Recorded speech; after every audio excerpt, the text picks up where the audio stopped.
Hello, everybody. I'm Jim Durrett, Mayor of Montgomery County, and I'm just excited to shine the spotlight again on some people or a person that needs the spotlight shown on them. And today I'm going to be talking to the Executive Director of the Clarksville Montgomery County Public Library, Miss Martha Hendricks. Hi, Martha. Hi, how are you? How are you? Did I get your title right? It's just Library Director. Library Director. So I want to ask you a bunch of stuff about the library, but I want to find out first. I want everybody to know a little bit about Martha. Okay. So just wherever you feel like starting. Okay. Well, I was born. I'm an Army brat. I was born in Germany. Really, I did not know that. Yes. Father was an Army officer, so we moved around a lot. Ended up going to college in Lawrence, Kansas, and stayed there for quite some time, and that's where I came from, Kansas to Clarksville, and that was back in 1992, so it'll be 30 years since I've been here in August. Wow. Half my life. And so I got to Tennessee. I'd been an optician making eyeglasses, and then I got into working on the Bookmobile. I went to the job service, and that was the job that was open. Talked to Julia Martin. I don't know if you ever knew her. Yeah. So you worked at the Bookmobile here? I did.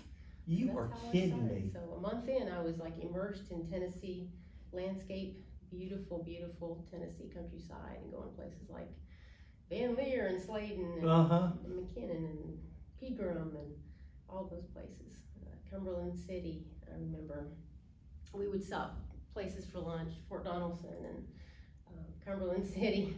We ended up taking the Bookmobile over the ferry to Indian Mountain. We did some things that we probably shouldn't have done on that Bookmobile, which is no more. But I remember that time extremely fondly. A lot of good times getting to know Tennessee. So by the time I was here for a year, I knew so much about, all the little hills and hollers and all the words that people say, and carrying me to the store and all that. It was very entertaining to. Well, what brought you to books? Well, my mother worked in a library Okay. on post at Fort Leavenworth, so I was kind of a library rat. After school, I would go over there Yeah. and spend my time and probably look at some books that probably shouldn't have at that point, but my parents were great readers, so that really was the reason. And then I volunteered in high school at the library, so when this job came open at the Bookmobile, it was a perfect fit for me. Didn't think I would stay, but then I eventually ended up deciding to make it a career. That was the state library that I worked for, and then the job opened when Jan Woodard left the dream job in 2008, and I've been there ever since. And you've been the director ever since. And I'm about to retire from library work. I know. 26 plus That's years. so sad. That's so sad. Not for me. Were you involved? In 2008? Were you jointly funded by the city and the county then, or were you 100%? I think that changed in 2004, 2005. Okay. I didn't know. I didn't know exactly when that changed, but I knew it was in the early 2000s somewhere. So you're 100% funded. Well, not 100% funded, but you're basically funded by Montgomery County government. Yeah, that's a huge portion. But there's some endowments that have been left, some trusts, those type things.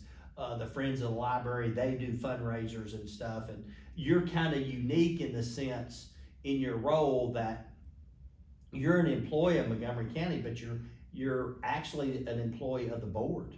That's right, I'm their one employee. Yeah, the one employee. Yeah, it's a unique situation. We try to, I would say we get the best of both worlds, but there's some things that we miss out on as being a component unit instead of a true department. But I feel like we have a really good relationship with you, and I think it's really strengthened the library. When I came on board, we were still very much independent, and then the county wanted us to come under Munis and the financial aspects, so they could look over our shoulders.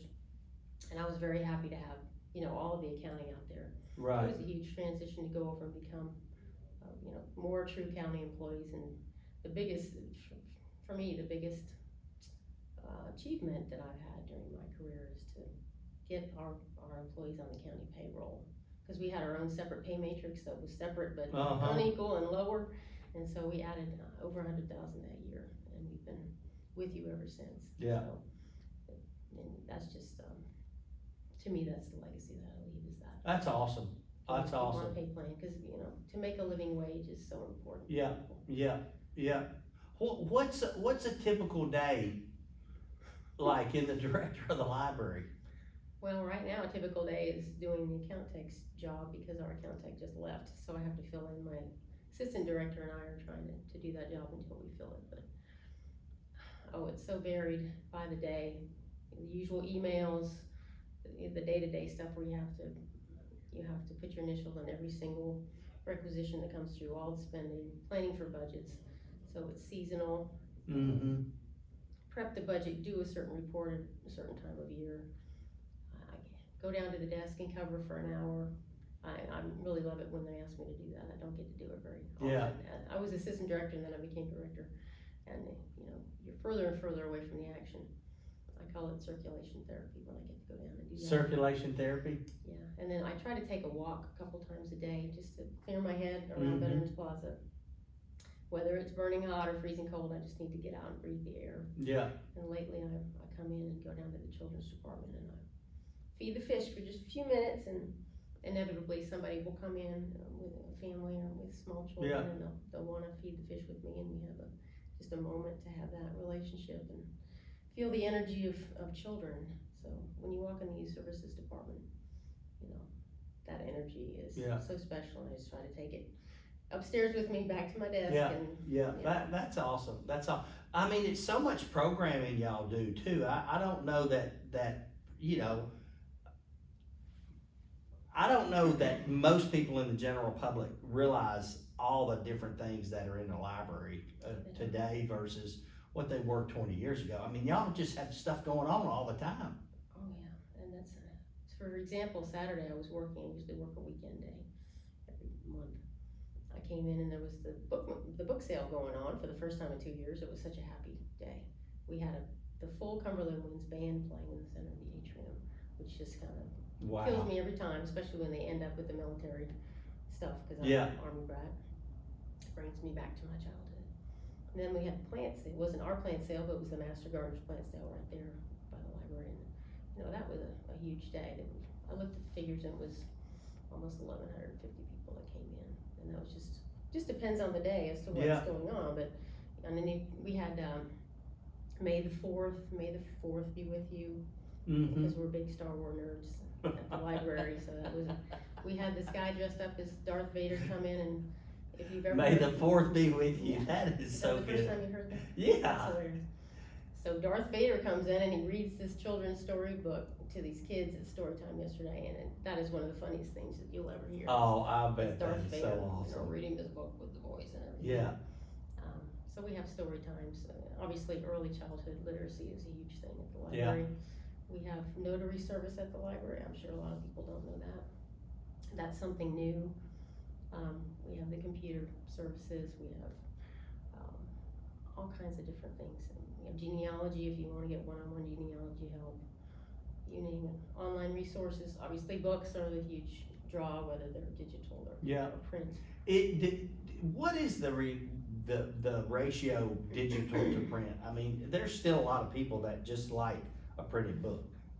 Oh yeah, I think our ratio, it went way up during COVID, obviously. Of course, because we couldn't get the print books out, but we still check out 60% print books. It's probably 30-35% digital. Wow. I myself am a consumer of, like when I'm waiting for my allergy shots, I'll have my phone in my hand. I'm a self-help junkie. Yeah. So I'll have the latest, the 5-second rule or whatever that I read. But if I want to read for pleasure, I grab a paper print book and I lie on my couch or This is the print book is not dead by any means. Not dead. The ebook is kind of leveled off. Yeah, it has leveled off. Yeah. What about years ago as a kid, I can remember having a library card.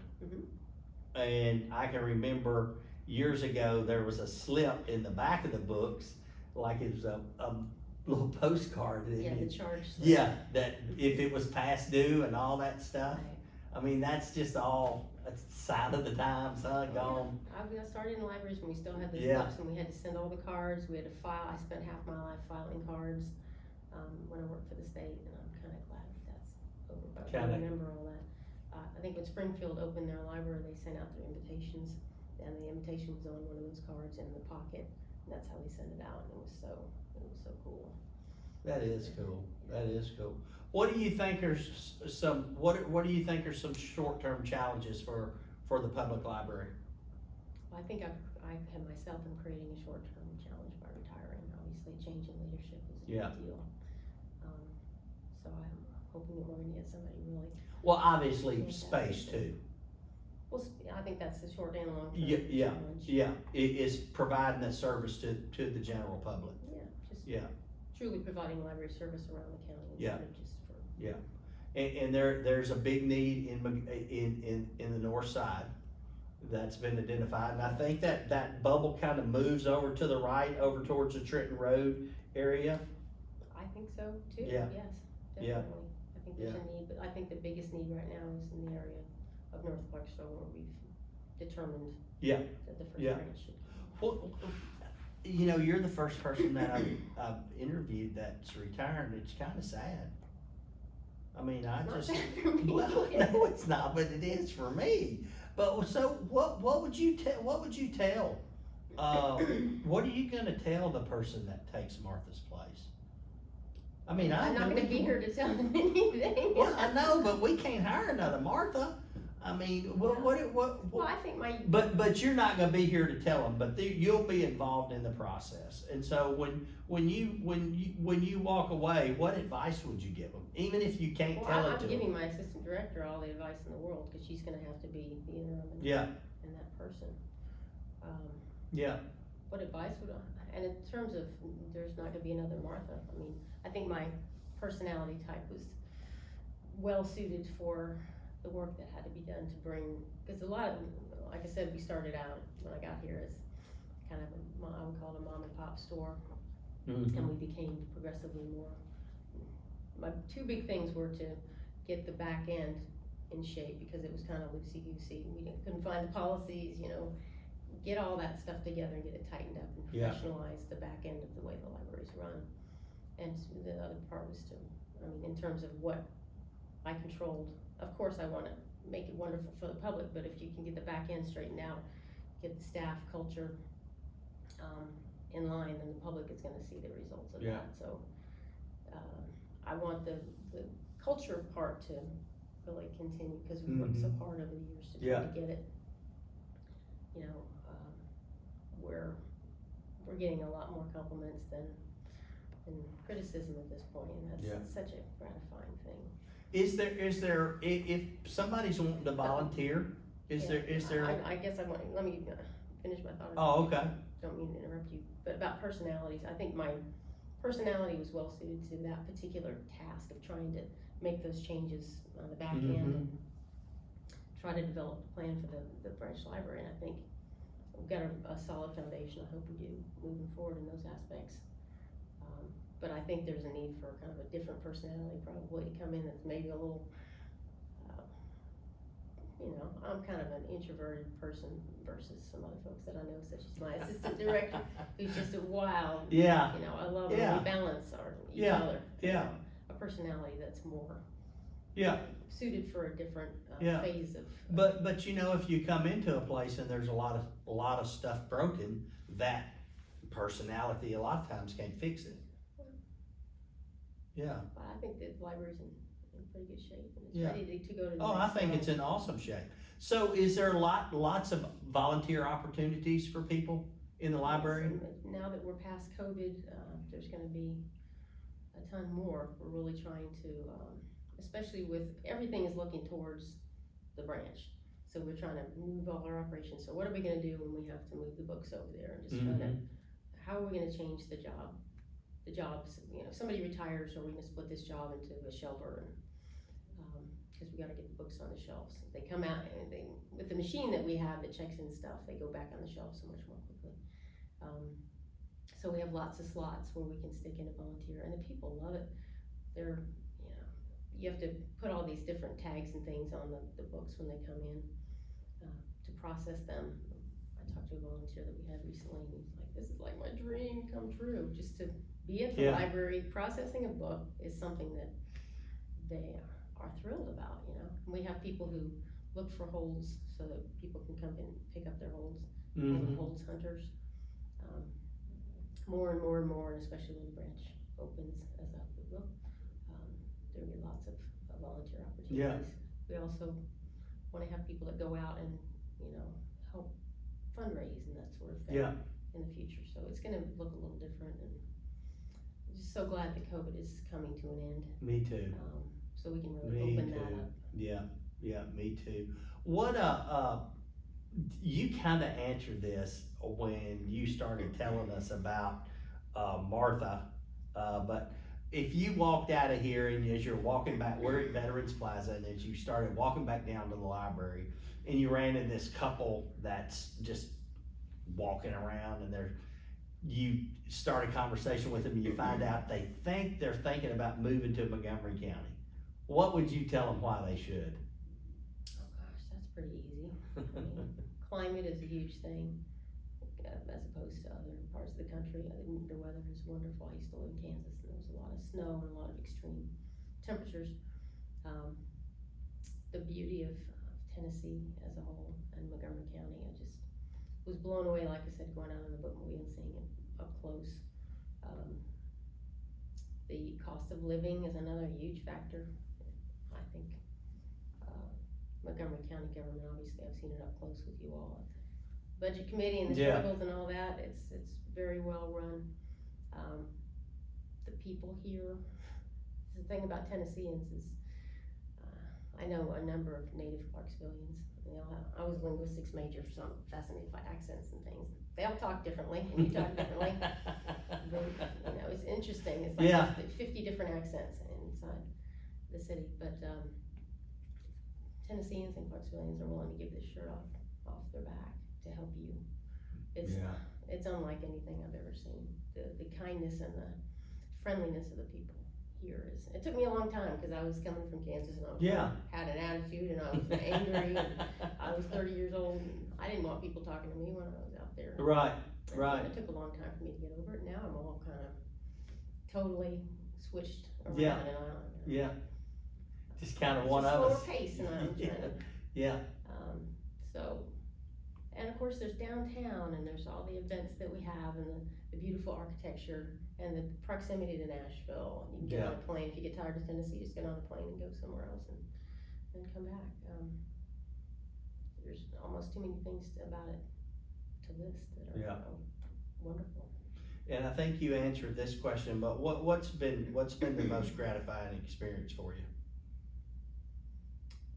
Being employed by the Montgomery County, oh gosh. Most gratifying is hearing from our customers that they have been well treated at the library. They had a good experience. We had somebody recently that gave $100 in the name of one of our staff members because oh my gosh, they had such a great experience at the desk that it meant that much to them. Doesn't that just make your heart just golly? Oh yes. And then the other part is having a staff member say, I love working. Somebody did it recently. I love working here. I love the people I work with. I love what I do. It's like that's why I went into management, was to try to create this kind of a culture. And I really sucked at it for a long time when I first started. I have no doubt. But in the last couple of weeks, I think I'm starting to get the hang of it. I think. Awesome.